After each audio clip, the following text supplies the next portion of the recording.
Good afternoon, everyone, and welcome to Week 7 of high school football. We're here on Facebook Live this afternoon, live at Bishop Hartley High School, where the Hawks are getting ready to take on Reedy tomorrow night, and we are joined by the coach of the Hartley Hawks, Brad Burchfield. Thanks for stopping by and being with us this afternoon. Thanks for having me. You guys do a great job. I watch it every week. It is very good. Thank you. Hawks are 5-1. They've won 5 in a row since the opening loss to Toledo Central Catholic, and you're getting ready to take on Reedy tomorrow night. What are some of your thoughts on the way you guys have improved since, obviously a very tough opener, and you've done pretty well since then as well? You know, I'm really proud of the improvement. We make more improvement out here from Monday to Thursday, and it's good that it's seen in the game. Obviously, we haven't played anybody as good as who we played week 1, or as good as who we'll play next week, to be frank. So far. So it's tough to gauge. I've taken a lot of questions. Well, who's the real Hartley team? Is it the team that dominates this team, or is it the team that lost week 1? Well, it's whatever team played that night. And so you're just trying to be that same team every week. I love how much we've improved. I knew we would get a lot better. We'll continue to get a lot better, but how we judge that is always difficult. More of a general question. You guys have won 3 state titles in the last since you've taken over as coach. What are some reasons that your program has arisen to such heights here in the last few years? You know, I think a lot about that, so that's not a question that catches me off guard. Obviously, number one, we have tremendous people. We have tremendous kids involved in the program. We have had very talented players, but we've lost with very talented players too. So I don't know that to say that's the reason gives people a quick answer and a quick cop-out. But we have kids that believe that their time is going to come and they're going to contribute. How many times at Media Day did we say, well, Hartley lost this guy and that guy, and they're never going to be able to replace that. And here you are with replacing it, and I don't know that you're replacing, and next year you'll replace it, and we'll continue to replace it. If you could walk in and see what the kids are like in January, February, March, how excited they are, what they talk about, and how they want to uphold the tradition, that goes a long way. Now, where did that start? Obviously, it started way back in the 80s with Coach Geyer, but where did this generation get it? I don't know. Was there a moment somewhere in there? Probably. But they're surrounded by people within our building, our principal, our school, that football is important. It's important to their parents for them to do well. It's healthily important for them to do well, right? I don't take a lot of nonsense calls if we don't score enough or they score too many. I get a lot of, we're going to get better like we do every year, and that instills a lot of confidence within the kids. You mentioned all the state titles.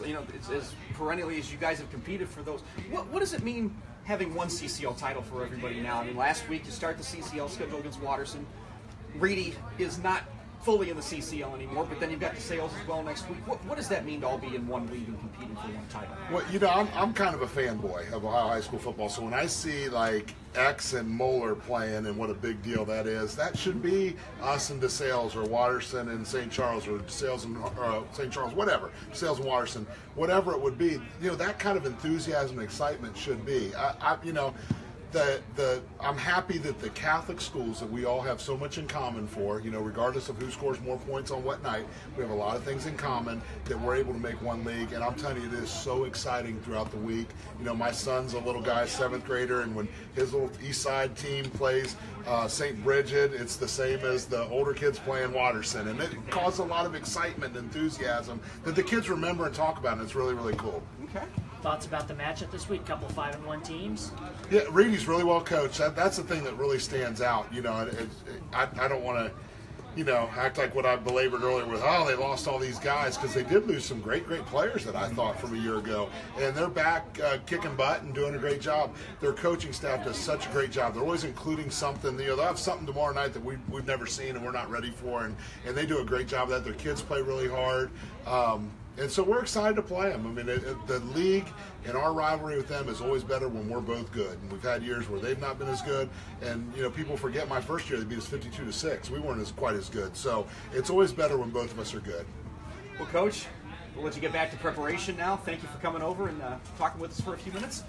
Good to see you again. Thank you for all you guys do. You guys are the best. Thank you. Brad Burchfield, the coach of the Hartley Hawks, as they get ready to take on Reedy tomorrow night. And that game is at the third CCL school. It's over at DeSales. Right, correct. You cover both of those teams. What are some of your early observations on how this could go tomorrow? I think it's going to be a matchup where Reedy is going to have to deal with the size advantage that Hartley has. That's going to be a really big key for this matchup, because Reedy's been able to move the ball against these smaller schools like the teams they've played that are in the MSL Ohio, and their offense has been getting better every week. Jack Foley had a really nice game for them last week, 239 yards rushing. Their quarterback Anthony Aiello was getting better. and they're getting better. It's just, can they handle Hartley's big guys on the lines? Can they handle linebackers like Anthony Blackman? And will they be able to move the ball enough to be able to make a difference in this? Hartley's won 7 consecutive games in this series. Just following up on the question, we asked Coach Burchfield about the one league. Is that something you cover a lot of these schools in football? Do you like going and seeing them all in the same league competing for one championship? Yeah, I think it's great. I mean, there's definitely, because these kids all come from this particular district. They're all Catholic school kids for the most part. I mean, yeah, there's occasionally a kid that'll transfer in from a public school, but for the most part, these kids grow up, they know each other, they're playing against each other when they're in grade school. So it just has a really neat feel to it. All right. You mentioned about coming from the same district, things like that. Well, the first game outside of this that we're going to talk about is one of those inter-district rivalries tomorrow night. It's a huge one. This is huge, yeah. Olentangy Orange is 6-0. First time anybody can say that. Taking on Olentangy, which is 5-1. This is going to be a good one, and it is for not only early bragging rights in the OCC Buckeyes, but it's for a boatload of computer points up in Region 2. You cover Olentangy on a regular basis. It seems like their offense is really getting better, especially since they've gone to Riley Bruning as their quarterback, right? Oh, yeah. They made the call about, I think, this is week 7, so it would have been 3 weeks ago before they played Dublin Kaufman. He was going to be the guy. And you've seen the results since then. 31 points against Kaufman. They won close against Marysville. They put up, I think it was 42 last week against Westerville South, and they keep finding other weapons. Caden Kaiser had 2 touchdowns last week, one of them at special teams. And it's such a headache for defenses to try to stop. This is going to be one of the bigger tests Orange has had all season. Olentangy has really turned it around since that blowout loss to Reynoldsburg. So that just doesn't look right when you look at all the other results they've had. Yeah. And of course, Orange is undefeated, and we know about how great of a defense they've got. With Bryce Houston is having a really great season. Zach Harrison came back last week from an injury and had a huge game. I believe he was our athlete of the week this week. So yeah, this will be the best defense I feel confident saying that Olentangy will have seen. It sure seems like it. Yeah, I would think so. They're only giving up 6.3 points a game. Olentangy has won 6 of the 8 in that series. Well, the other Olentangy school, Olentangy Liberty, is taking on Westerville South this week. That's right. Liberty coming off a dramatic win over Westerville Central, I believe it was. Had to go down and score with about 3 minutes left. And they take on a Wildcats team. They're going to play Jalen Gill for the first time, is what Steve Hale was saying. Liberty really needed that win, especially after the way they just could not get anything going against Pickerington North. So that had to be a big confidence booster for them. When I talked to Coach Hale last Sunday, he was extremely impressed with watching film of Jalen Gill. Well, that doesn't mean they can't stop him. Special athletes like him just don't come around very often. Yeah. And when you see him on film, it's got to be like, wow. And Liberty's trying to buckle down on the defense, gave up 350 yards last week. And you mentioned their struggles against Pickerington North a couple of weeks ago as well. What can you tell us about Edwin Warner? Any idea if he's going to be back tomorrow night? Well, he's been battling some kind of a hamstring injury that's kind of a lingering thing. He did play against Pickerington North, but I don't believe he's going to play tomorrow night. I don't want to speak 100% because I'm not in that. Not in that locker room, but it doesn't seem likely that he's going to play. I think they're hoping that he continues to get better. Maybe he'll be able to go next week when they play a huge one next week against Olentangy, which we'll talk about next week. Yeah, absolutely. It's funny how some of these work. You have a school like Westerville North that's playing Central and then South this week and South next week. Olentangy gets Orange and Liberty back to back. I don't know if the coaches would exactly schedule it that way, given their druthers, but it's fun. You got to play who's in front of you. This might be the best that these 3 teams have been at the same time. Maybe if you I would say about it. Yeah. I mean, Liberty went 10-0 last year, and Olentangy was, I guess Olentangy and Orange both made the playoffs last year. But I don't know. It seems like the combination of the 3 might be the best they've ever been. I would totally agree with that.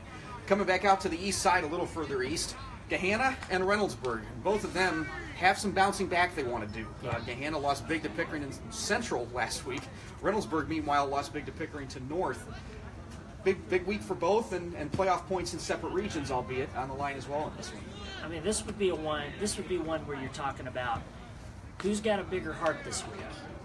I think we're going to find out some stuff about the mentality of these teams. Mm-hmm. They're both coming off pretty bad losses, really. I mean, Reynoldsburg was kind of in the game early in the second half against Pickerington North, but they couldn't figure out how to really get enough going in the second half because Pickerington North's defense is pretty underrated, pretty good. And then you've got Gahanna, which Pickerington Central is a larger team than them on their lines, and they really used that to their advantage, caused a lot of problems. Gahanna couldn't move the ball very well, and then they had two of their best players get injured. Now, I haven't actually heard an update on the status of Mike Lowry and Justice Harris, their talented quarterback and running back, but it didn't sound like they're probably going to play this week. I mean, I've heard some things about it could be really bad for Lowry. So maybe we'll find out. That's going to get revealed over the next couple of weeks, I think. And the positive thing is Gahanna has a quarterback in David Miller, who does have some experience. Yeah. Yes, he's a great wide receiver, but I think the fact that he has a couple of starting games under his belt, helps him a little bit.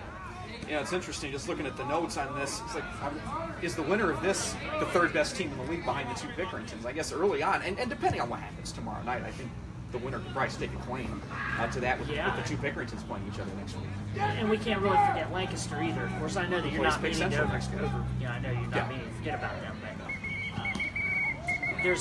you mentioned the playoff points. Where Reynoldsburg is 10th in Region 3.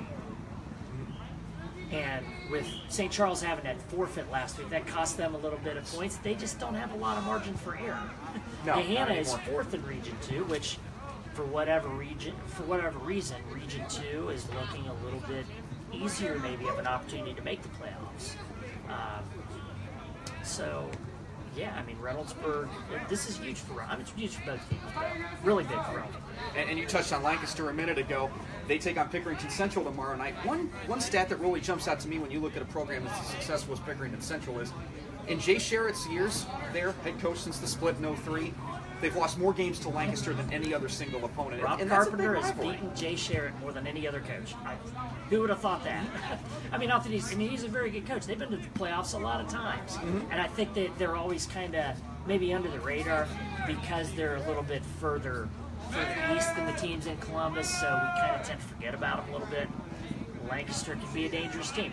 The thing about it, that Lancaster-Pickerington Central matchups over the years, too, is that sometimes Lancaster will beat them when you're not really expecting them to. Correct. Well, having covered the Lancaster team for a while, and this has been many years ago, there was always a chip on their shoulder when they came to Pickerington. Yeah. They don't like Pickerington down there. It's the two Pickerington schools have a great rivalry, but then that's a different kind of rivalry between the two. We're getting short on time. I know we have a couple other games that we want to hit. Yeah. Battle of Hard Road, a big one. Kilbourne and Scioto. I mean, not marquee records, but it's certainly always important to the two of those teams. I think Kilbourne still, there still could be a factor in the playoffs. They're 10th in Region 7. So this could mean a lot to them. That would really help them if they could get this. What can happen with UA and Davidson tomorrow? Davidson has won 10 in a row in that series, twice in the playoffs in 2011 at DeSales. In 2015 over at Hilliard-Bradley, Davidson won both of those games.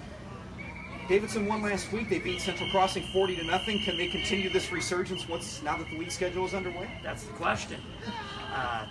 There's a very important game, obviously, for both teams. I think they're both probably the loser is going to have a real tough time making the playoffs. I'd say, the loser will not make the playoffs, at least in my estimation anyway. UA is going to find out more about itself, having beaten Weston 39 to, I believe, nothing last week. I should know that by heart since I covered them.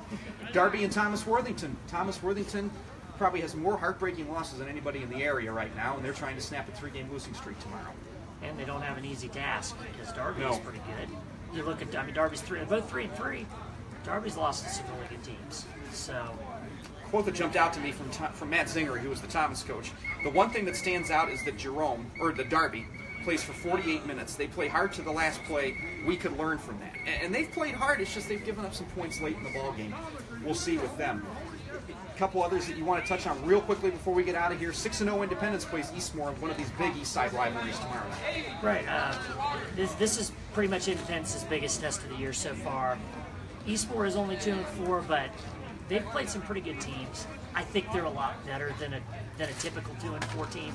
I think we're going to see this go down to a pretty close game is what I'm thinking is going to happen. DeSales is playing Trenton Edgewood. DeSales is 4-2. Edgewood's 5-1. DeSales is about to begin a really, really tough 3-game stretch. Yeah. This is the beginning of it. So this is a big game for them. You also mentioned in the MSL Cardinal, Harvest Prep, who Brad talked about a little bit, That's right. takes on Burn Union. Both of those teams are 5-1. Yeah. So, which Harvest Prep, kind of on paper, looks probably like the better team. So we'll find out what happens. Where will you be tomorrow? I will be. I've forgotten where I'm going to be. It's not to put you on the spot or anything, but I know I'm going to Davidson and UA. We found this out a little bit ago. I'm going to Hartley Reedy. Oh, okay. Well, there you go. The game that we are previewing here. Next week, Week 8, we've got some big games to talk about, including these Hartley Hawks against DeSales, the Battle of Pickerington, Battle of Westerville, Olentangy Liberty at Olentangy. We've got a lot That's to talk about with unusual. only 3 games left in the regular Davidson season. Kaufman usually is one of the biggest It's ones another that one week there. too, and that's next week. Absolutely, and we will be next week here through your phone, physically somewhere else to talk to you as we preview Week 8. For Jarrod Ulrey and for Coach Brad Burchfield, I'm Dave Purpura. So long, everybody.